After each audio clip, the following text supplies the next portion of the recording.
সিরাজ স্যারের এই যে মানে আপনার নিয়মিত যে ক্লাস নেওয়া হতো, সেই ক্লাসগুলোতে যে স্যারের যে কনসেপ্ট এবং থিওরি, সেটা থিওরির পাশাপাশি স্যার যথেষ্ট পরিমাণ ম্যাথ প্র্যাকটিস করাতো।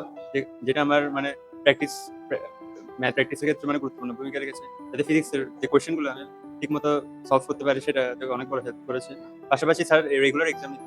এই রেগুলার এক্সামের কারণে মানে আপনার প্রতিটা চ্যাপ্টার চর্চার মধ্যে ছিল। যে কারণে মানে যাতে ভুলে যাওয়ার বিষয়টা হয়নি। এর পাশাপাশি সিরাজ স্যারের যে এমসিকিউ এবং সিকিউ বুক, সেটা পরীক্ষার আগে মানে রিভিশন দেওয়ার ক্ষেত্রে খুব কার্যকরী। স্যার তো সবসময় মানে আমাদের মানে ফিজিক্সের ক্ষেত্রে যে ইয়াটা সাপোর্টটা দেওয়া সব সব দিক দিয়ে দেওয়ার চেষ্টা করেছেন। যখন মানে এক্সট্রা ক্লাস দরকার তিনি প্রোভাইড করেছেন। এর পাশাপাশি তার যে বইগুলো ছিল, সেগুলো রিভিশন দেওয়ার ক্ষেত্রে খুব কার্যকর ছিল। এবং কোনো একটা চ্যাপ্টারে হয়তো এই কনসেপ্ট আমি বুঝতে পারছি না, তখন স্যার অনলাইন ক্লাস থেকে মানে জিনিসটা কভার করার চেষ্টা করতাম। কারণ সবসময় 27 ব্যাচের উদ্দেশ্যে আমি এটা বলতে চাই যে তাদের এখন থেকে মানে পড়াশোনার প্রতি রেগুলার হওয়া দরকার। অল্প করে হলেও মানে প্রতিদিন যাতে পড়াশোনার মধ্যে থাকে, টাচের মধ্যে থাকে। কারণ হচ্ছে একবার যদি আমি মানে ছুটে হয়ে যায়, টাচ চলে যায়, ডিটাচ হয়ে যায়, তখন মানে জিনিসটা মানে কামব্যাক করাটা খুব ডিফিকাল্ট হয়ে যায়। তাদেরকে বলবো যে রেগুলার থাকতে।